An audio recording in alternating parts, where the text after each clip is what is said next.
There comes an age when the desire to share life with someone again mixes with a quiet fear. It's not the fear of loving, it's the fear of losing the peace that took so long to build.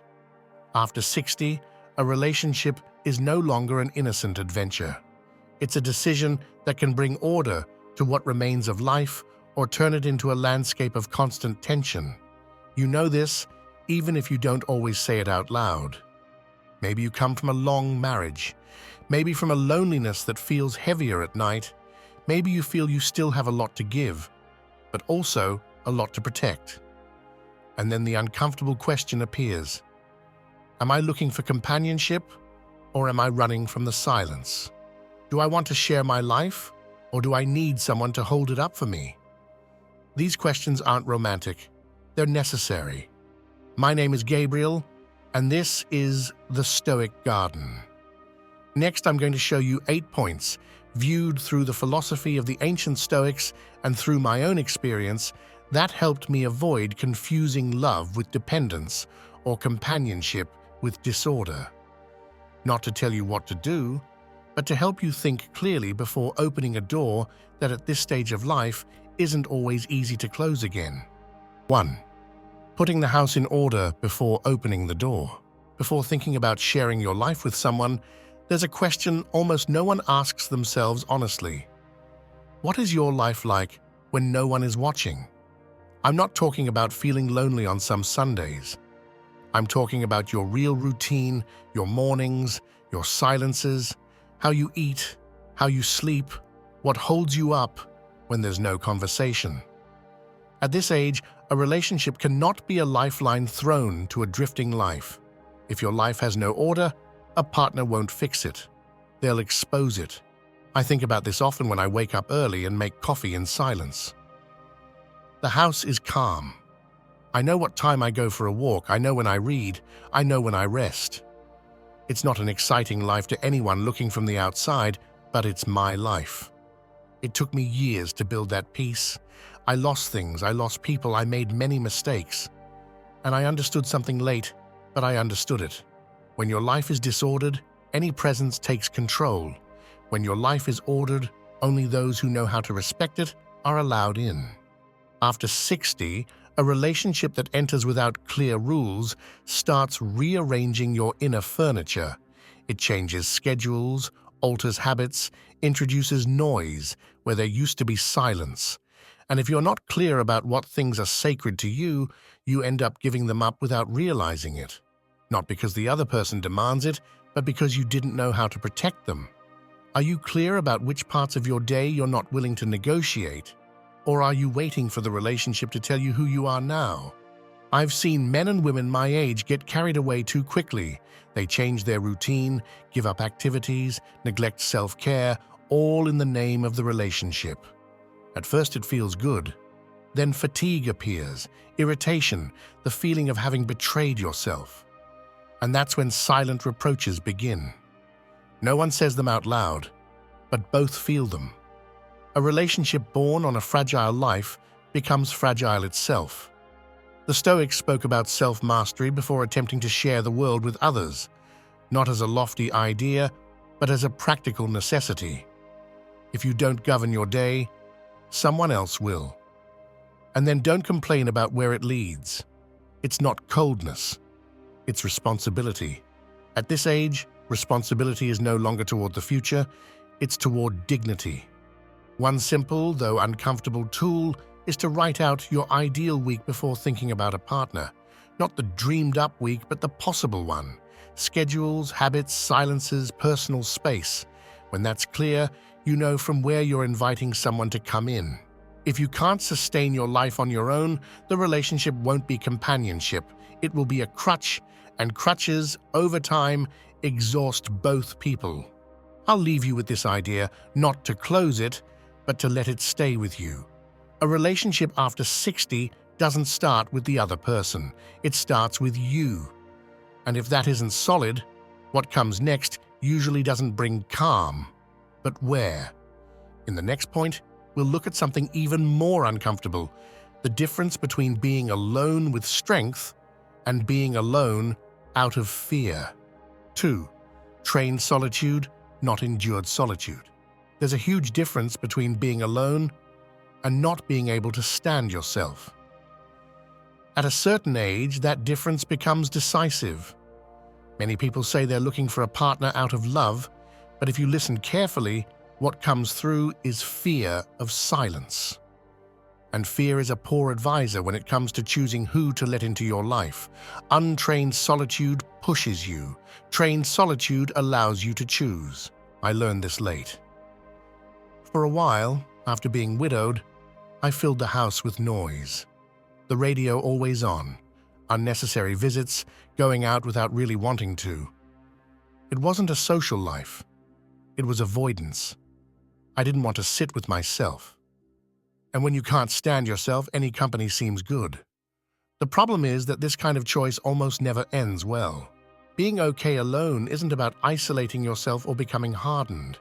It's being able to spend an entire afternoon in silence without feeling that something is missing. It's eating alone without rushing. It's walking without your phone, without the need to tell anyone where you are. That ability doesn't appear overnight. It's trained, just like the body. Just like patience. And without that training, a relationship turns into anesthesia. I've seen relationships begin out of urgency. People who accept habits they hate, conversations that drain them, presences that invade them, just to avoid returning to a silent home. At first they tell themselves it's love. Over time they discover it's dependence. And dependence, even when dressed up as affection, ends up demanding a high price. Have you ever asked yourself whether you're choosing from desire or from fear? Epictetus said that true freedom begins when we stop needing things to be a certain way in order to be at peace. He wasn't thinking about modern relationships or apps. He was thinking about human fragility. If you can't be calm with yourself, you'll demand calm from the other person, and no one can sustain that for long without growing resentful. One concrete practice, simple and hard, is to set aside moments of deliberate solitude. Not to distract yourself, but to inhabit yourself. A silent breakfast, a walk with no destination, an afternoon with no plans. At first it's uncomfortable, then it brings order. And when someone new arrives in your life, they're no longer coming to fill a void, but to share a space that already exists. I'm not telling you to choose solitude forever. I'm telling you that solitude, when it's trained, protects you from desperate choices, and that after 60 can make the difference between a relationship that accompanies you and one that devours you. In the next point, we're going to talk about something almost no one wants to do, but everyone pays for when they avoid it: telling yourself the truth about what is no longer negotiable. 3. Knowing exactly what you want and what you no longer negotiate. There's a dangerous confusion that often appears after 60, believing that, in order not to end up alone, you have to become flexible about everything. Flexible with schedules, with values, with the other person's character, even with things you once swore you would never tolerate again. And that confusion doesn't come from generosity, it comes from exhaustion. When you're tired, you start calling adaptation what is really surrender. Thinking out loud here is unavoidable. I ask myself the same thing. What do I want now, really? Not what I wanted at 30, nor what I upheld out of obligation at 40. What do I want today, with this body, this energy, this past? And the answer didn't come right away, because to know what you want, you first have to accept what you can no longer do, what you no longer desire, what you're no longer willing to pay for with your peace.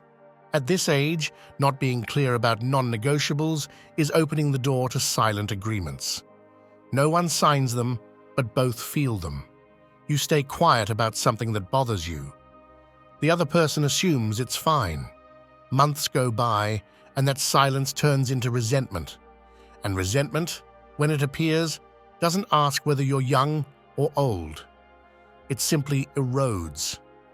Do you know what your real limits are, or do you only discover them after they've already been crossed? I remember a friend, already retired, who started a relationship with enthusiasm. She was charming, but disorganized in everything. in the house, with money, with schedules. He told himself it didn't matter, that he could adapt. A year later, he was exhausted, not because of her, but because he had betrayed himself. There wasn't a big fight. There was a build-up of small daily discomforts he never dared to name. That breaks relationships too. Seneca warned that there is no greater misery than wanting without knowing what you want. Not as an elegant reflection, but as a practical warning. When you don't know what you want, you accept anything that seems sufficient. And sufficient is not the same as dignified. At this age, confusing the two is costly. It costs health, spirit, and time you no longer have in excess. One practical tool is to write 2 short lists, without drama. One with what you are not willing to negotiate under any circumstances, and another with what you can give up without accumulating resentment. If you can't write it down, you can't sustain it. That clarity doesn't scare away the right person. It protects them, and it protects you from promises you won't be able to keep. It's not about becoming rigid or demanding. It's about being honest before the body starts complaining about what the mouth never said. Because after 60, implicit agreements aren't easily corrected. And in the next point, we're going to look at something even more delicate, something many prefer not to see until they're already trapped, when a partner stops being companionship and starts becoming dependence. 4. Protecting biological independence to avoid a pact of dependence. There's a point almost no one wants to talk about when they fall in love after 60. The body. Not the ideal body or the body you present to the world, but the real body. The energy you wake up with, the aches you carry, the discipline you maintain or have let go. Because when the body isn't minimally cared for, the relationship risks turning into something very different from what it seemed at the beginning. I think about this bluntly, not cynically. I've seen bonds that began as companionship and ended up as a silent support agreement. One person needs the other to get up, to drive, to organize life, to calm anxiety. At first it's called love. Later, fatigue appears. And when fatigue accumulates, tenderness suffers. Are you looking for a partner, or are you looking for someone to stay because you can no longer handle everything on your own? After a certain age, neglecting biological independence is a way of delegating responsibility, not always consciously, sometimes disguised as romanticism. But the result is usually the same. One becomes indispensable and the other dependent. And that asymmetry, even if it seems stable, creates a tension that sooner or later is paid for. No one wants to be a burden. No one wants to be a permanent caregiver. But if it isn't talked about, the body imposes it. I remember a woman close to me, strong in character, sharp-minded, but physically exhausted. She entered a relationship hoping for companionship. She ended up organizing medication, medical appointments, special meals. She never asked for it. It simply happened. When she wanted to leave, she already felt guilty. She wasn't trapped by the other person. She was trapped by the situation. That isn't love. It's a slow trap. Marcus Aurelius spoke of duty to oneself as a form of respect toward others, not in moral terms, but practical ones. Caring for the body, maintaining habits, preserving a certain autonomy isn't vanity. It's not mortgaging the other person. At this age, personal neglect isn't just an individual problem. It becomes a shared burden. One concrete tool here is an honest review of your basic habits: sleep, movement, nutrition, medication. Not to become exemplary, but to know from where you're entering a relationship. If today your energy barely suffices to sustain yourself, don't deceive yourself. A relationship won't give you vitality back. It will demand more of it. I'm not saying this to scare you, but to help you see clearly. A healthy relationship after 60 needs 2 people who can stand on their own, even if they choose to walk together. And in the next point, we're going to step into even more delicate territory, one many avoid out of modesty or fear of conflict, but which defines the fate of any bond: Boundaries and agreements spoken in time. 5. Clear boundaries and explicit agreements from the beginning. There are conversations many people prefer to postpone because they seem to kill the magic. Money, time, living arrangements, family, sexuality, future care. They tell themselves there will be time, that now isn't the moment, that it's better not to make things uncomfortable. And without realizing it, they start signing an invisible contract. A contract no one read, but both believe they understood. After 60, that mistake isn't innocent. It's dangerous. Thinking out loud here is uncomfortable, but necessary. When you no longer have your whole life ahead of you, ambiguities weigh more.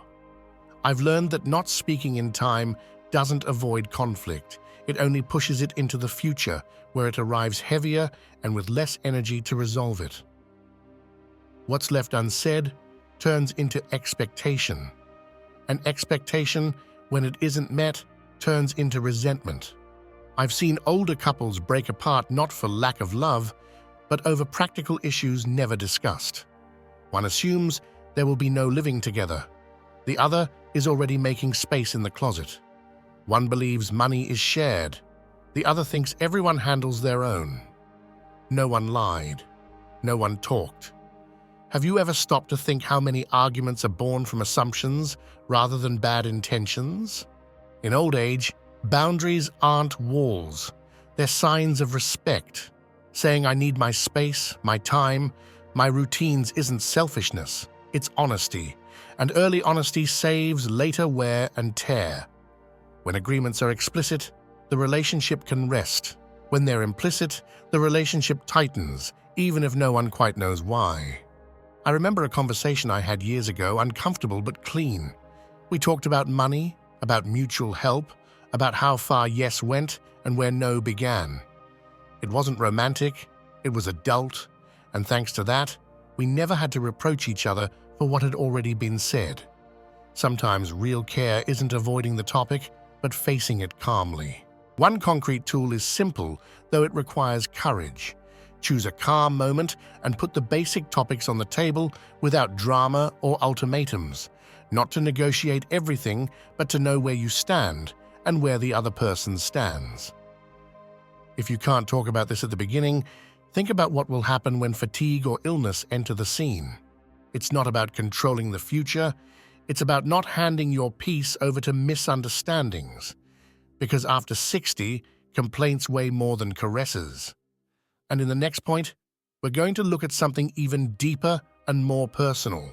How the past, if not watched carefully, repeats itself under different names and at the same cost. 6. Detecting the risk of repeating old patterns. There's something age doesn't fix on its own. Patterns.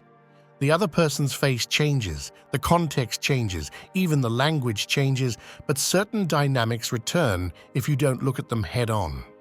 After 60, many people believe they've learned everything simply because they've suffered. And that isn't always true. Pain only teaches when it's examined. Otherwise, it repeats itself. I had to accept something uncomfortable. Not all my relationships failed because of the other person. There were behaviors of mine that kept repeating, staying quiet to avoid conflict, giving too much, postponing important conversations. I thought that was maturity. Over time, I understood it was fear. And fear, when it isn't disciplined, takes control again under a different face. At this stage of life, mistakes are rarely spectacular. They're subtle. Choosing again someone who needs to be saved, putting yourself back in the role of the strong one, tolerating what bothers you while hoping it will change. None of that feels serious at the beginning. But if you've lived it before, the body recognizes it. Do you listen to those signals, or do you silence them again? I met a man who, after 2 difficult marriages, swore that this time would be different. And it was for a while. Until he started avoiding arguments, swallowing discomfort, justifying himself by saying he was too old to fight. He didn't repeat the exact story. He repeated the dynamic, and he ended up just as tired, only now with less energy to start over. The Stoics insisted on inner vigilance, not as obsession, but as mental hygiene. Epictetus spoke about observing yourself with the same attention you give to the world. If you always react the same way to conflict, it doesn't matter who you're with. The outcome will be similar. The past isn't overcome by desire, it's overcome by daily discipline. One concrete tool is to review your long-term relationships and write down, without judging yourself, which conflicts kept repeating. Jealousy, control, excessive sacrifice, avoidance, circular arguments, not to blame yourself, but to recognize your part. What isn't recognized repeats itself. And at this age, repetition is costly. I'm not telling you to distrust everything. I'm telling you to observe yourself. Because when old patterns return, they don't announce themselves. They come disguised as opportunity. And in the next point, we're going to talk about a silent pressure that becomes strong after 60, one that can erode even the best-intentioned relationships, family and surroundings, weighing in on a life that is already yours. 7. Protecting your emotional sovereignty from family and surroundings. There's a kind of pressure that shows up strongly after 60, and many people underestimate it. It doesn't come from the partner, it comes from around you. Children who have opinions, ex-partners who reappear, friends who advise from their own fears, relatives who believe they know what's best for you now. And if you're not firm on the inside, the relationship ends up becoming a battlefield you never wanted to fight. Thinking out loud here is unavoidable. At a certain age, many people feel their life no longer fully belongs to them, that they have to explain, justify, ask for permission, especially when a new relationship appears. Suddenly, your choice stops being private and becomes something debated at other people's dinner tables. Have you ever asked yourself how many decisions you make to avoid making others uncomfortable rather than to take care of yourself? I've seen men give up valuable relationships because of their children's disapproval. I've seen women tolerate disrespect out of fear of being alone and without family support. No one frames it that way. People talk about harmony, about not creating conflict. But underneath, there's often a silent negotiation of dignity, and that negotiation, when prolonged, leaves marks. I remember someone I knew who began a calm, late-in-life relationship without drama. Every visit from the children turned into an interrogation. Every sign of happiness was questioned. He started hiding the relationship, minimizing it, apologizing for living. In the end, he didn't lose the partner. He lost himself. That too is a form of loneliness. The Stoics spoke about inner strength in the face of others' opinions. Marcus Aurelius reminded us that we don't live to satisfy the judgment of others, but to act according to our conscience, not as teenage rebellion, but as adult responsibility. If you don't claim your emotional territory calmly, others will occupy it for you. Not everything needs to be explained. Not every opinion deserves an answer. Saying this is my decision isn't aggression. It's maturity. Family isn't the enemy, but it also isn't the owner of your emotional life. Confusing care with control is a common mistake at this age. It's not about breaking ties or building walls. It's about taking your place. Because a later-in-life relationship usually doesn't break from lack of love, but from external pressures that were poorly managed. And in the next point, we're going to close this journey with something essential, something that sums up everything before it. How to choose wisely so that a relationship doesn't take away your freedom, but walks alongside it. 8. The 3 Stoic filters for choosing a partner wisely. After everything that's been said, one quiet question remains in the air. If it's not just about feelings, or about not being alone, or about starting over at any cost, then how do you choose well at this age?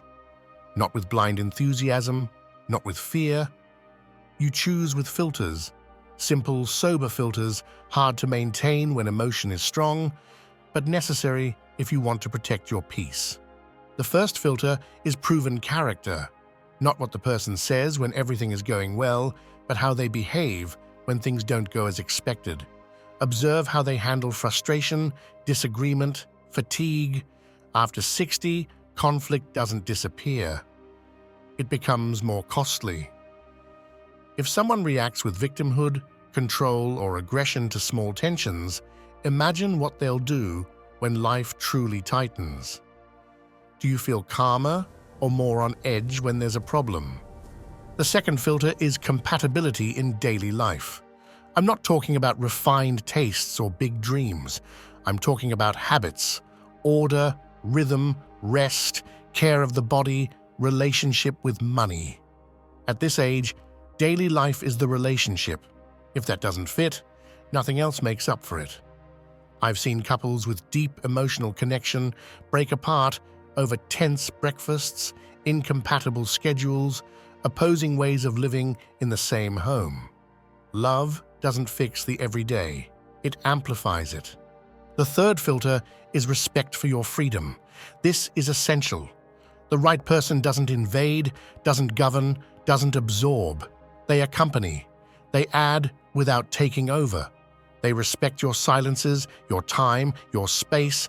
They don't ask you to shrink to fit. After a long life, reducing yourself to keep someone is a slow way of disappearing. Do you feel more like yourself or more contained when you're with that person?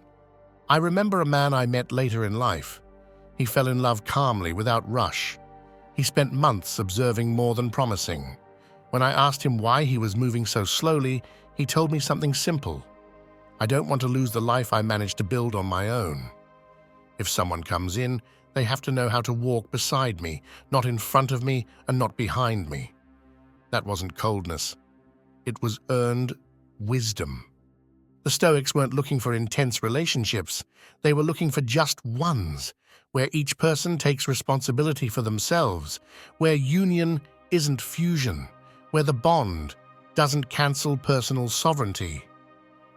Choosing this way doesn't guarantee the absence of pain. It guarantees something more important, that the pain won't come from betraying yourself. I'm not telling you to apply these filters like a judge. I'm telling you to keep them in mind when emotion pushes forward and reason wants to step back. Because after 60, a bad choice isn't paid for with just another breakup. It's paid for with time, with health, with calm, and those things when they're scarce deserve care. Up to this point, we've walked through these ideas honestly, without decoration. Now it's time to close, not with definitive answers, but with one last reflection to help you decide from dignity and not from haste. We've walked a long path today. We talked about putting your own life in order before sharing it, about learning to be alone without running from yourself, about telling yourself the truth about what is no longer negotiable, about caring for the body so love doesn't turn into dependence, about speaking in time what many keep silent, about watching the mistakes that repeat themselves, about protecting your dignity from external pressures, and finally, about choosing with sober filters, not with haste or fear. If there's one idea I want you to take with you, it's this. After 60, a relationship doesn't come to save your life. It comes to walk alongside a life that's already standing. When companionship is sought from lack, you end up paying with peace. When you choose from sovereignty, even love becomes lighter, more honest, more human. My name is Gabriel, and this is the Stoic Garden. This channel exists to accompany you in aging with dignity, independence, and inner clarity. If this video helped you think, I invite you to subscribe, to share it with someone who needs it, and to leave in the comments the phrase, "I am Stoic" or "I am Stoic," along with the country you're listening from. I read all the comments, and it matters to me to know from which part of the world this community of people who still take responsibility for their lives is growing. Next, 2 videos will appear that can help you continue putting this stage of the path in order. Choose one and continue. I'm with you.